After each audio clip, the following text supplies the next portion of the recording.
Hello and welcome. Good evening, good morning, good night. I hope you had a wonderful day and we are going for a weekend.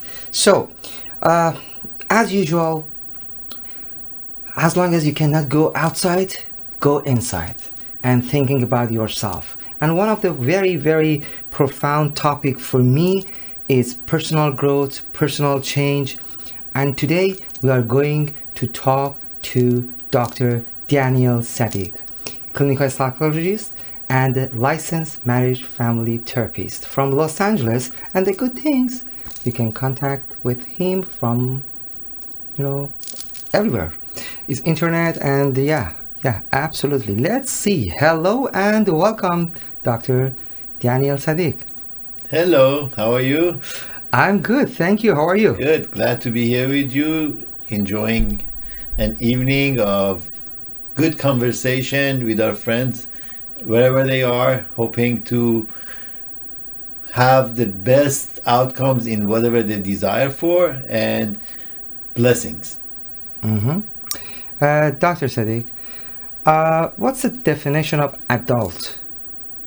Well, you started with a very big question. So, adult is, as you know, if we want to talk about it literally, is over age of 18 or 21, according to what laws or situation we understand. However, in a psychological way, the adult sense of self is the part of our psychological well-being that is a good decision maker who is responsible and makes very good decisions in regards with every situation that they face.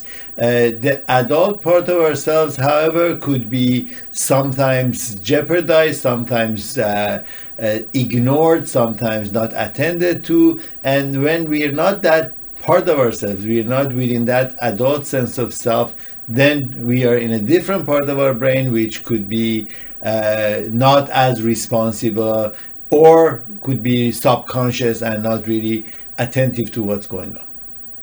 I heard, we have three different character in our side: childhood, adult, and parents. Could you please explain a little about these different three characteristics? I honestly don't know what three characteristics you're talking about, but if we just want to continue with that subject of the adult in regards with the child and then a parent possibly, the opposite of that adult sense of self is the inner child, which the inner child is that part of our psychological well-being that is interested in protecting us, saving us. However, these are not choices that we are making. These are reactions. These are the way that we defend ourselves, and we have learned how to do that. So some of these are very much ingrained in us, which they're part of our DNA or part of our genetic predisposition, which is a small part, probably about 30% of who we are is that totally subconscious part that is dormant inside of us. And then the rest of it is how our life develops and shapes from the time that we're born in the areas that we're born in, the cultures or the races or parents or families or the number of the kids. So many different elements can be affecting this psychological well-being of the child or create some deterrence on the way of its development. So, for example, if you are a child and you lose a parent, so loss of the parent for this child is not comprehensible. However, the pain has to be subdued. The pain, it's not something that a child can live with. In order for the child to bypass this pain, there must be some strategies. Now, every child, based upon the way that they're inheritedly are smart or intelligent, they use that intelligence in a protective way. Let's say if I'm a talented person with painting or poetry, so how I bypass my pain or sorrow is by being more creative artistically through my creation of poems or paintings. Or, another child may be just resorting to being strong and bullying. So bullying becomes a way that I don't feel my pain, and I just, go and bully other people and take a feeling out of it which surpasses the feeling of pain or discomfort that I have. There are so many different ways. We have different defenses based upon our intelligence and our capabilities, and also what's available and potential to us. And we start showing up in those ways, which creates a protective way until we grow up. However, the problem is that after we grow up, this child still functioning in the adulthood, and many times instead of the adult being present and making those decisions, the child is the one who's in charge. Let's say if I couldn't deal with losses because of the loss of one of my parents at a young age, so in adulthood, every time I come across a loss, that loss triggers me so badly that I fall out of my regular algorithm or norm, and then that creates problems for me in my relationships or my work or anything else. So the child is still reacting in adulthood, and those defenses are not working anymore, because these defenses are only good for a certain time. And just like computers, in a computer, if you buy a computer, it comes with certain programs, and then you download certain programs in order to make it run operationally. However, later on, after several years, this program is outdated, and we cannot utilize the same version of whatever that we were using 0.1. Now we have to use 0.7. Everything goes further into our adulthood with the knowledge that we have, with the capabilities that we have, and the decisions have to be totally different from the reactive mind of a child. Now, if we want to refer to the word parent that you said, the only thing that I can think of is a parentified child. So sometimes this child that we were just talking about, because there is no other role model. Let's say if you're a 10-year-old boy, okay, and your parents are both childish. They're adults, obviously, but if their inner child is stronger than their adult, and then they're dealing with this household very childishly, immaturely. So guess what happens to this child at 10-year-old? His defense would be, I have to be the adult, and now I have to take charge, and I have to be protective. So from age 10, I would start being a more responsible person, a more caring person,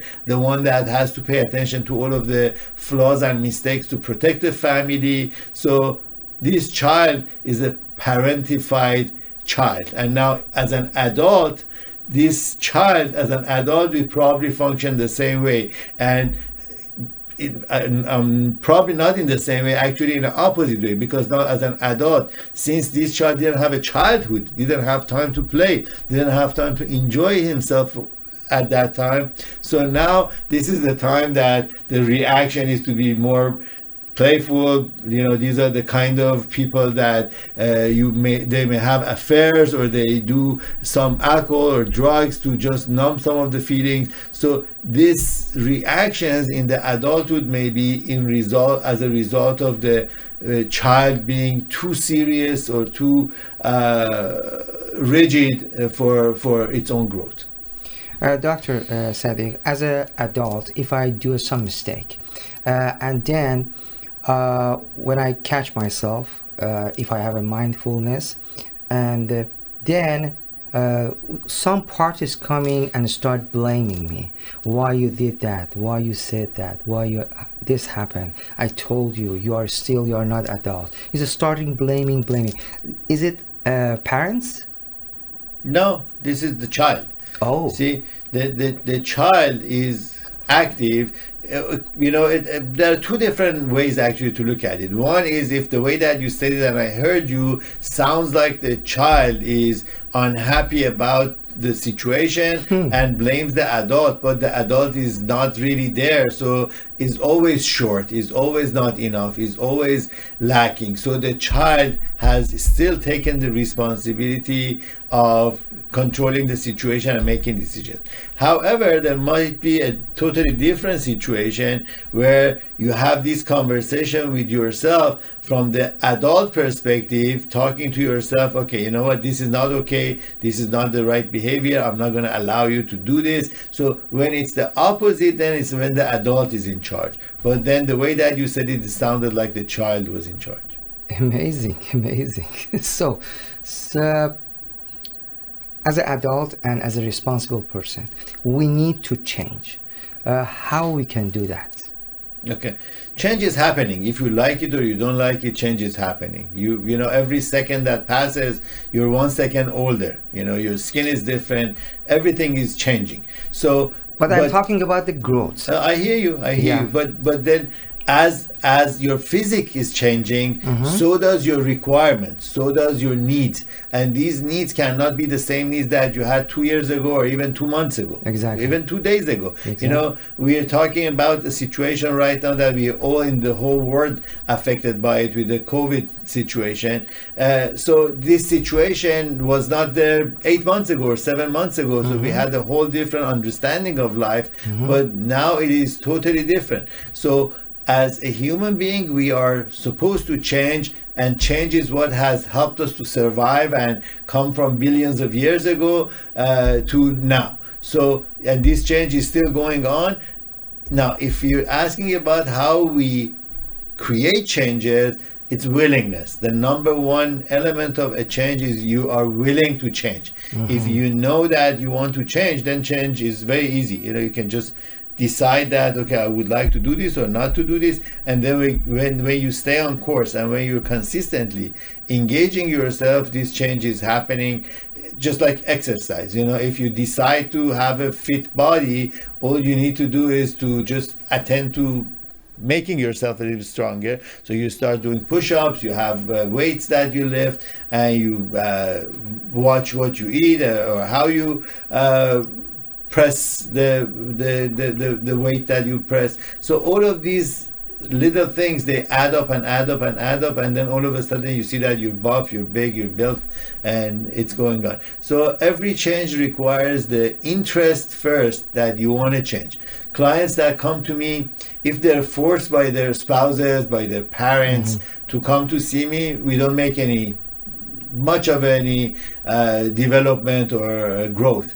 But when they are convinced that they need help, when they come in, then that's possible and they can change. Definitely, I see these changes, and that's what makes my job rewarding and beautiful.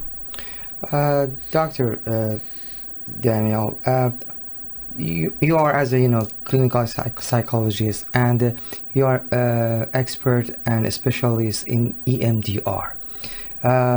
Lots of people ask me, what is EMDR and how you can help people with EMDR.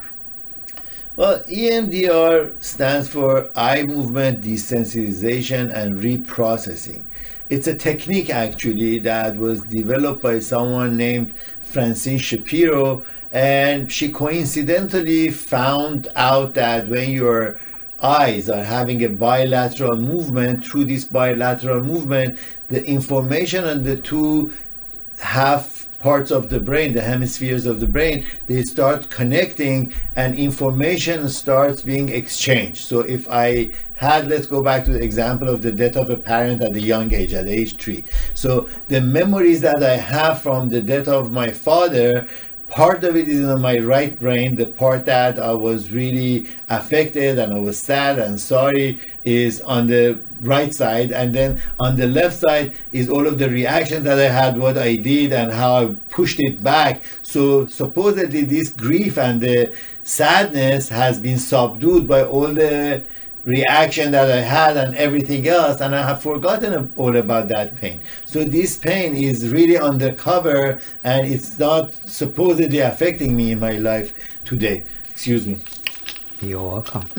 So it's amazing, and it's very amazing technique. I had this experience 2 years ago, and it's very, very helpful. So yes, so that information that is hidden in the brain or in the memory is unearthed by EMDR, which through techniques of bilateral movements, either is visual, tactile, hearing, the two parts of the brain, they start connecting with each other and information starts coming up. And as information comes up, the memory of the person is changing in regards with what they had. And also the pain and the suffering that was causing a lot of grief or depression or anxiety underneath all of this, and we didn't know where it was coming from, starts pouring out and coming up and showing up, and eventually it's not a pain anymore, it's just a memory, so it's desensitized. The sensitivity of the pain is gone, but the memories may be there without much of a effect.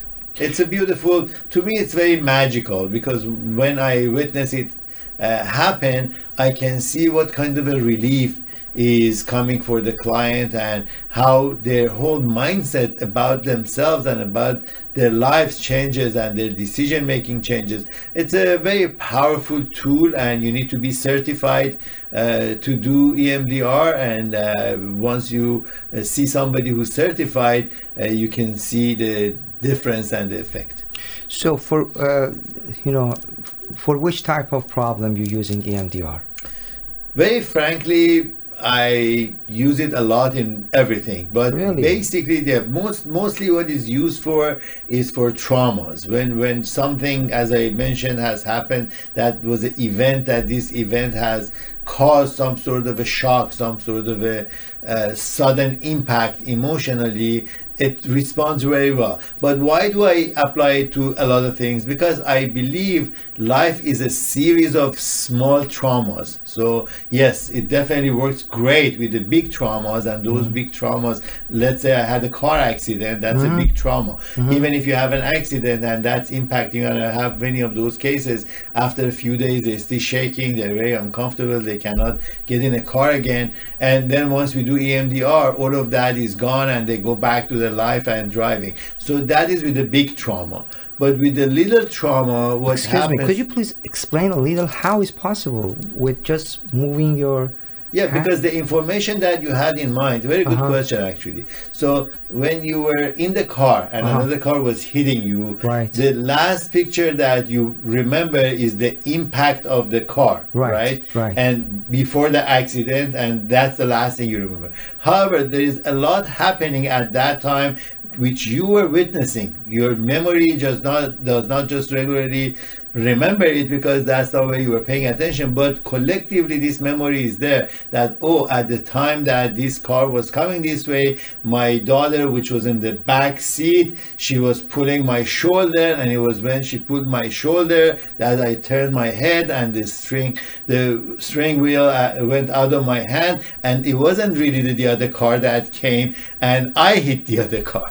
Okay, Wow. so it could be that, so the last thing you remember is just getting hit, and you remember the car coming to you, but then all of these details, that what exactly happened. That's why when we do EMDR with the accidents, we tell the client that please understand that what you have said, it's going to be changing in your mind maybe when you go to court. So you got to be careful. If you want to do EMDR, either do it before taking the action, or don't do it, because the memories that you very seriously and honestly you gave, those memories can change after EMDR, and you see things that you hadn't seen before.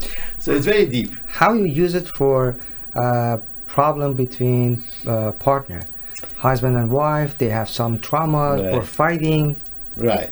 Well, it is individual. It's not about the couple. Each couple takes that situation in a different way. Exactly. According to what has happened to them in the past and what kind of experiences they have had. I was saying that I use it in a lot of different places because I look at everything as little traumas, So if I got a bad grade, is not a traumatic event, but it still could scar me. I could remember that this teacher was not kind to me, and this teacher gave me a bad grade, and that caused my index, instead of 4, becomes like 3.95. So I can never forget that. So that's a very small trauma, but still is affecting who I am today and how I deal with situations. So everything becomes important. So with couples, each individual has different backgrounds and understanding. So we work with each individual separately in EMDR, and once the changes or the adjustments of the memory has happened in each one of them, then through communication, we have a new relationship built. Amazing, amazing. Dr. Sadigh, how quarantine time affected to your life and in personal and business? Well, I think anything that happens anywhere in the world affects people all around the world. Now, sometimes the event is so small and it only impacts a very, very small percentage of the population. But in this time, this impact has been so large that has affected everyone, not only for now, for probably many years to come. So yes, like anybody else, my life is affected. However, this life can be affected positively or negatively. Negatively, obviously, there is a time that you're not certain about any kind of business that you're in. In my work was working with clients, but again, in some industries, the internet and the links and the online way of connecting has helped, and businesses have not stopped. Actually, they have learned that they can function with less expense and more efficiency through these modern technologies. So like anybody else, for me that has been a positive way, because I didn't have to go to my office as much. I had more time to self-reflect and go within. At the same time, I want to be very sincerely honest. We can only have a good time and enjoy and do self-development once we have a certain amount of security. So that base level of security has to be there. It doesn't mean that we have to have millions of dollars to be secure. It means that we need to know that we are not in the harm's way. We are not affected gravely. Yes, we're going to be making less money. Yes, maybe I need to downsize from a 3-bedroom apartment to a 1-bedroom apartment, but then the level of self-contentment, the level of reflection on who I am and how I would like to live my life shouldn't be changing. But there is still a base level. If I don't have the 1-bedroom apartment and now I have to live on the street, then you can see that none of this makes any sense. There is no time for self-development. So first, we cannot be in the harm's way. We need to act responsibly for sustaining ourselves in a way that we are protected, and then we can go inside and further search with what we are doing and how we can go forward in life. So we have a question in our app, and they want to know your opinion and your suggestion about uncertainty. Uncertainty? Well, uncertainty, in another word that we can use for it, is doubt. Okay, so when you're uncertain, you're not capable of determining at this moment, at this particular moment, which way is a better way or the right way. Personally, I don't look at things in a right or wrong. I look at it in better or worse. Okay, so in order to do that, we need to have facts. So somebody who's uncertain most probably is not very familiar with the facts of the situation, because if we know the facts, then the degree of uncertainty decreases. Another way that uncertainty increases is when we don't know what's happening, when we're blocked, if you're doing something behind a door, and then I'm just hearing it, so I'm uncertain about what's happening. So lack of clarity, lack of transparency brings uncertainty. And yes, like being clear, we need to be very clear about what's happening, and uncertainty is definitely not being clear. Okay, very good. Thank you so much. And we have your phone number and a website. If anyone wants to contact with you, Instagram is the best way. Now Instagram is better for you? Instagram is the best way. Okay, welcome to the club. Thank you. So my Instagram. Finally, Dr. D is more active on Instagram. Yes. Woohoo!